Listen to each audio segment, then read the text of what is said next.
지방에 사는 70대 의사 강 씨는 40년째 병원을 다니며 환자들을 돌봤습니다. 강 씨는 이전부터 약을 처방을 해주는 것보다도 환자들이 아프거나 다쳐서 병원에 오는 것을 미리 예방하는 것이 더 중요하다는 것을 절실히 깨달았습니다.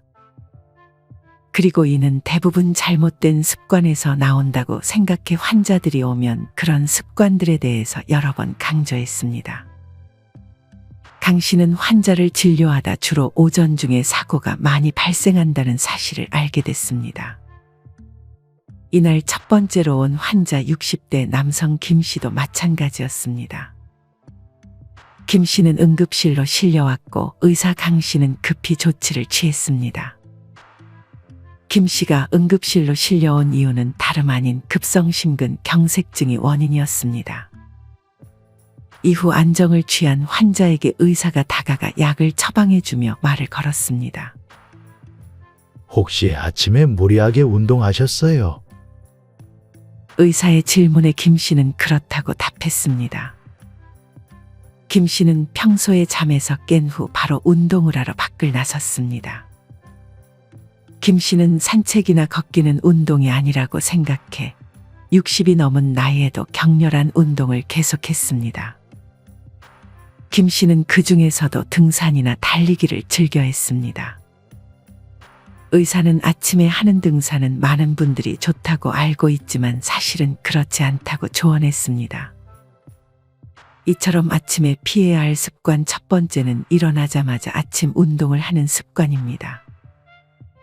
아침에 일어나자마자 등산과 같은 운동을 무리하게 하게 되면 교감신경을 과도하게 흥분시키고 자율신경 리듬을 파괴하며 중노년의 경우 심근경색 등 심장 관련 질환이 찾아올 확률이 높아진다고 합니다. 아침이나 새벽은 하루 중 기온이 가장 낮은 시간이고 이때 운동을 하는 것은 위험합니다. 이렇게 기온이 낮을 때 운동을 하게 되면 특히나 고혈압이나 당뇨 등의 질환이 있거나 심근경색, 뇌경색, 협심증 등 심장질환을 가지고 있는 사람들에게는 치명적일 수 있습니다. 이 중 급성심근경색증은 오전 8시쯤이 가장 많이 발생하는 시간대라고 합니다.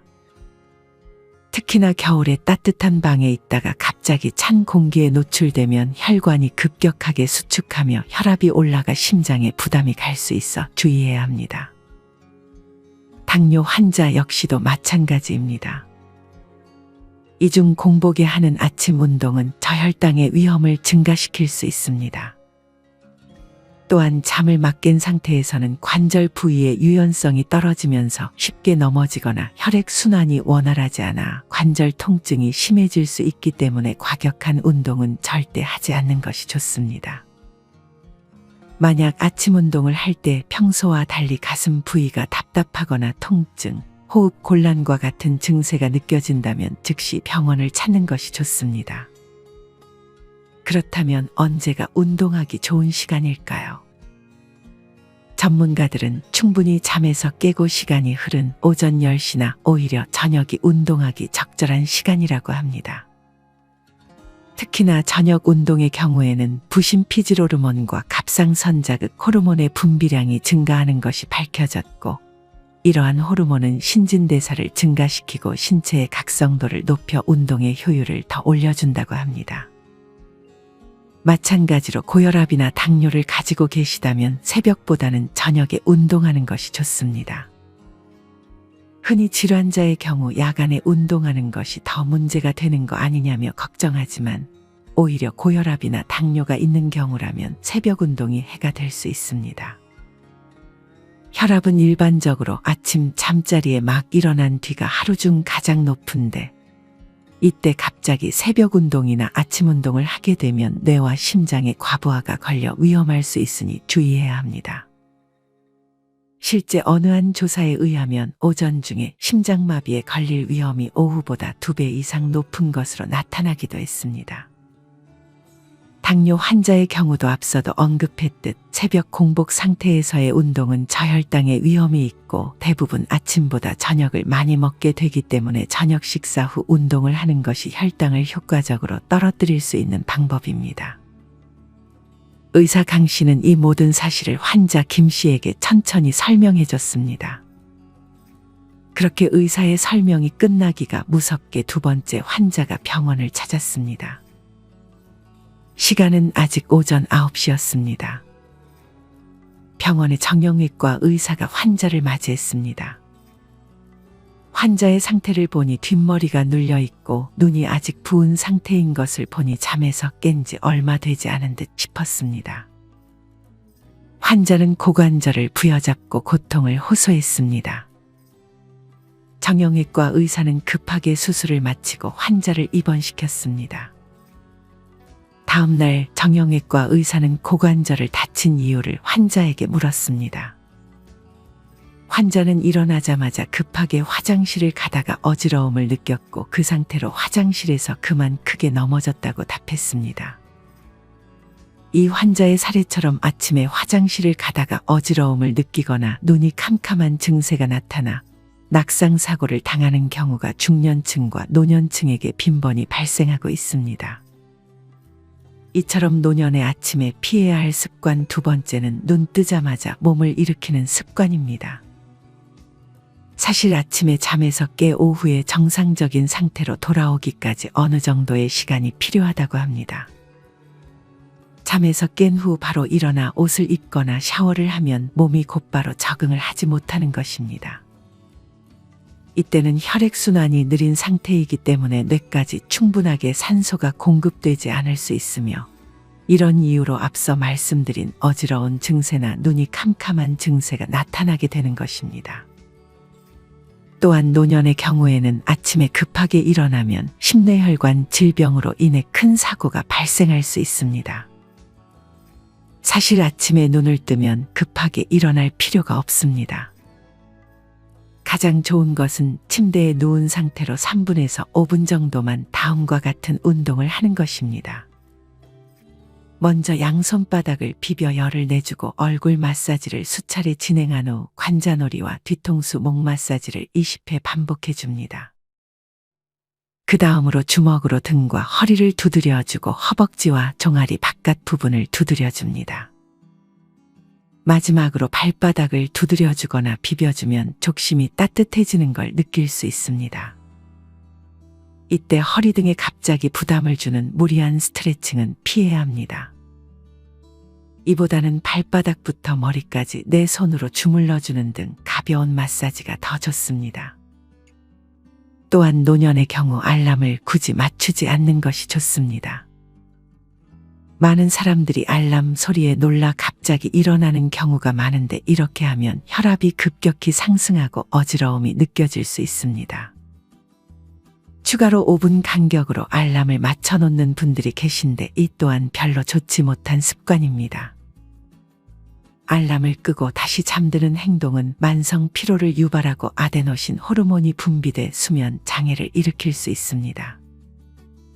그렇게 누운 채로 가볍게 마사지를 해주고 나서 먼저 창문을 여는 것이 좋습니다.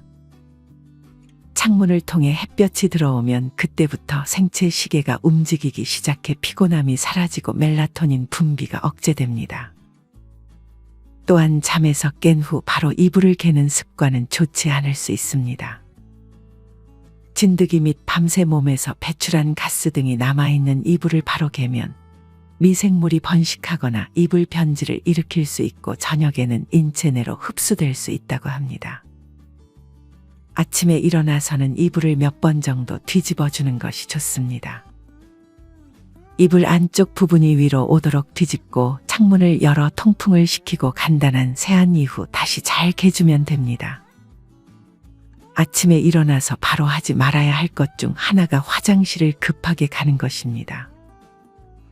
아침에 소변이 급하더라도 잠에서 깬 후 곧바로 소변을 보는 것이 안 좋을 수 있습니다.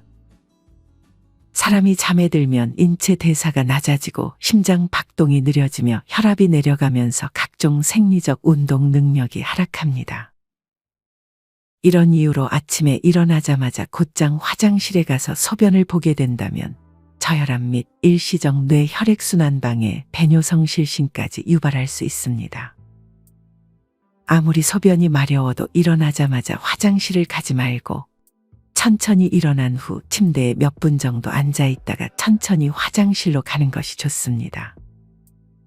화장실 급해 죽겠는데 이것을 지키기 쉽지 않을 때가 있습니다. 하지만 그래도 아침이나 새벽에 급하게 화장실을 가는 것은 앞서 언급했던 것들 외에 낙상을 일으키는 가장 큰 원인이기 때문에 이때는 새벽이나 아침에 화장실이 급해지는 상황을 피해주는 것이 좋습니다. 이를 위해 저녁 이후에는 물 섭취를 절제해 주어야 합니다. 평소 물을 자주 마시면 건강에 좋긴 하지만 아침부터 오후까지 적당량의 물을 섭취해주고 저녁부터는 물 섭취를 절제하는 것입니다. 저녁 이후 물 섭취 절제 말고도 소금 섭취를 줄이면 새벽에 화장실 가는 횟수를 줄일 수 있습니다. 어느 한 교수팀이 소금 섭취를 하루 2.7g 줄이면 야간요의 횟수가 40% 감소할 뿐 아니라 삶의 질도 개선된다는 사실을 발표했습니다. 이 연구팀에 의하면 소금 섭취를 줄인 사람일수록 소변을 누고 싶은 충동을 밤에 덜 느꼈고 한밤중 깨는 빈도가 줄어들어 삶의 질이 개선됐다고 합니다. 만약 새벽이나 아침에 화장실을 급하게 가는 습관이 있다면 소금 섭취를 아예 안 하는 것이 아닌 평소보다 신경 써서 조금 덜 먹어보는 것을 추천드립니다. 하지만 이런 노력에도 어쩔 때는 당연히 급하게 화장실을 찾게 될 수 있습니다. 이때 낙상 사고를 당하지 않기 위해서는 화장실 바닥에 미끄럼 방지 매트를 깔고 화장실 벽에 손잡이를 설치하는 것이 도움이 될 수 있습니다. 방 안에 요강과 같은 용기를 두는 것도 좋은 방법 중 하나라고 전문가들은 권합니다. 다음 날도 오전에 급성 위염으로 환자 한 명이 병원을 찾았습니다. 담당 의사는 환자에게 맞는 처방을 해줬습니다. 환자는 아침에 찬 음료를 마시고 나서부터 통증이 시작됐다고 했습니다. 의사는 환자에게 되도록 아침에 차가운 음식을 피하라고 조언했습니다. 이처럼 노년이 되면 피해야 할 습관 세 번째는 아침에 찬 음식이나 음료를 먹는 습관입니다. 아침에 찬 음식을 먹는 것은 독이 될 수 있습니다. 아침에 차가운 음식을 습관처럼 자주 먹게 되면 위장을 자극하여 소화불량이나 위염까지 유발할 수 있습니다. 특히나 자고 일어나자마자 찬물을 마시면 장기들과 자율신경계에 치명적인 영향을 끼치게 됩니다. 소화 기능은 물론 면역력까지 떨어지게 만들 수 있습니다. 찬물 대신 미지근한 물을 아침에 한 잔 마셔주는 것은 아주 좋은 습관입니다. 이는 장운동을 촉진하고 신진대사를 향상시키는 데 도움을 줍니다. 이 밖에도 아침에 과일이나 채소를 이것저것 넣어 갈아 만든 주스를 즐기는 경우도 많습니다. 아침에 이런 주스를 마시게 되면 과일 과당이 몸에 빠르게 흡수되어 혈액 속 포도당 농도가 증가하고 포도당을 처리하는 간에도 부담을 준다고 합니다. 건강하려고 매일 아침에 써 챙겨 먹는 과일 주스가 오히려 독이 되어 인슐린 저항성을 유발해 당뇨 위험까지 높일 수 있는 것입니다.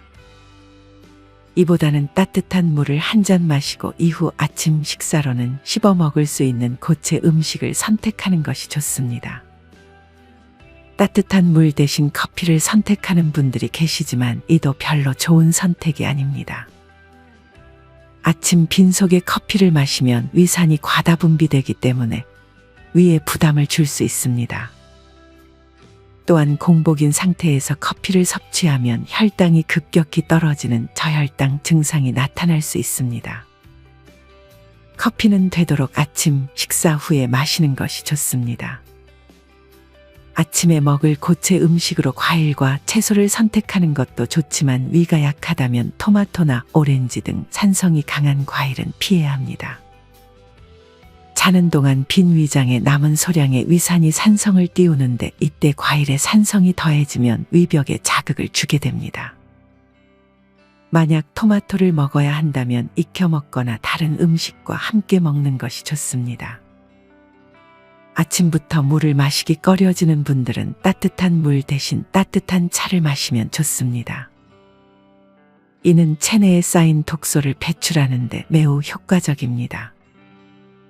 독소 배출에 좋은 녹차나 장 건강을 돕는 매실차, 뇌에 좋은 꿀차 등을 마셔보는 것을 추천드립니다. 이렇게 아침에 일어나면 따뜻한 물이나 따뜻한 차를 먼저 한 잔 마셔주고 비타민 U가 풍부한 양배추 등 위를 보호하는 음식부터 먹어주는 게 좋습니다.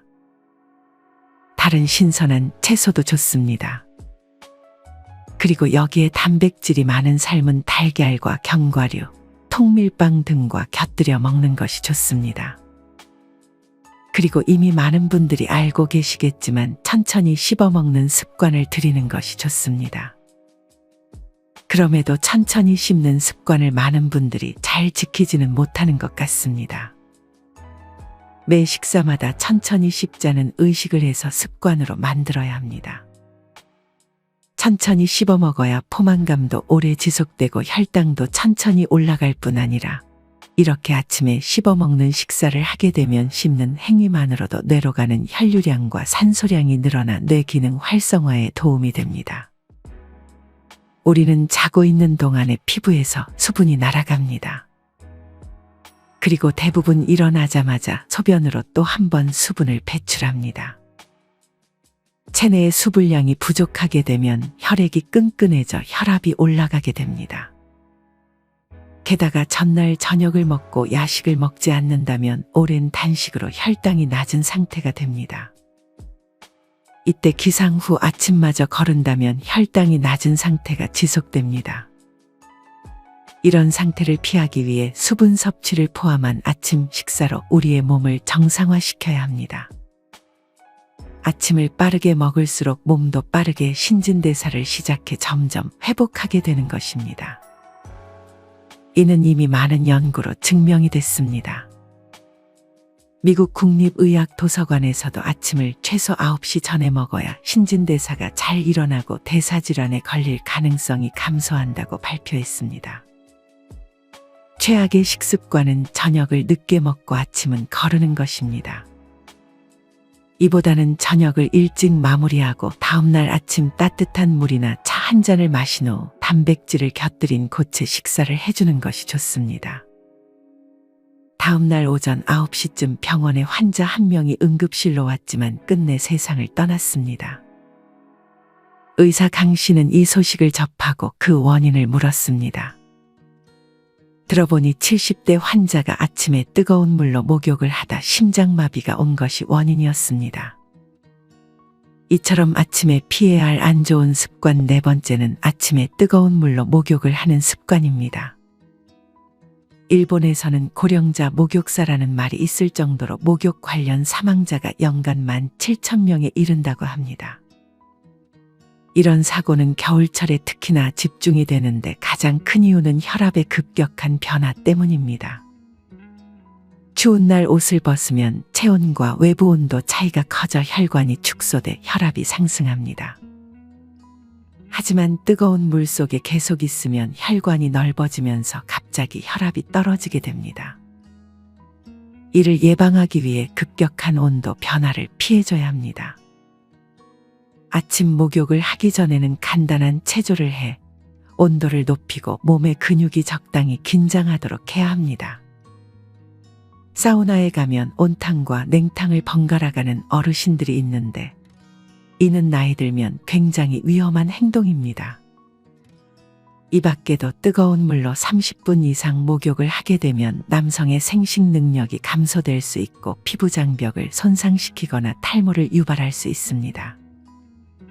따라서 아침 목욕물 온도는 체온과 비슷한 37.5도의 미지근한 물로 하고 입욕은 1회 5분 정도가 적당합니다. 온도를 정확히 재는 게 어렵다면 팔꿈치를 물에 댔을 때 미지근하다는 느낌이 들 정도면 적당합니다. 추가로 아침에 스마트폰을 보는 습관은 좋지 않습니다. 스마트폰이 생기면서 아침에 일어나자마자 스마트폰을 확인하는 사람들이 많습니다. 하지만 아침부터 스마트폰을 보게 되면 스트레스 호르몬인 코르티솔 분비를 증가시킨다고 합니다. 스마트폰을 켜서 뉴스나 유튜브를 보다 보면 우리가 보기 싫은 것들을 어쩔 수 없이 보게 됩니다. 특히나 정치적인 얘기 등 갖가지 골치 아픈 뉴스를 아침부터 보게 되면 하루를 제대로 시작하기도 전에 이미 스트레스를 받게 됩니다. 이보다는 아침에 일어나서 뇌가 깰 때까지 무자극 상태로 있는 것이 좋습니다. 스마트폰이나 TV로 하루를 시작하기보다는 기분을 좋게 하는 음악이나 영상을 틀어놓고 하루를 시작하는 것이 안정과 행복을 가져다 줄 것입니다. 오늘 말씀드린 아침에 피해야 할 5가지. 첫째, 아침에 일어나자마자 운동하기. 둘째, 아침에 급하게 일어나는 습관. 셋째, 아침에 찬 음식을 먹고 마시는 습관. 넷째, 뜨거운 물 목욕. 마지막 5째, 아침에 스마트폰을 보는 습관 중 여러분이 지금 하고 계시는 습관이 있다면 이 중 건강에 치명적일 수 있는 첫 번째부터 4번째의 안 좋은 습관들은 조금씩이라도 고쳐보셨으면 좋겠습니다. 노년층 안전사고는 주로 오전 시간대에 많이 일어난다고 합니다. 소방청이 최근 3년간 60세 이상 노년층 안전사고 현황을 분석한 결과 질병을 제외한 노년층 안전사고는 총 77만 9,490건 발생했다고 합니다. 이처럼 오전에는 내 몸이 다 깨어있지 않은 상태라고 항상 생각하고 다른 시간대보다 더욱 주의하셨으면 좋겠습니다. 이상으로 오늘의 영상을 마치겠습니다. 우리 모든 구독자분들의 행복한 여생을 응원합니다. 다음에 더 좋은 내용으로 찾아뵙겠습니다. 감사합니다.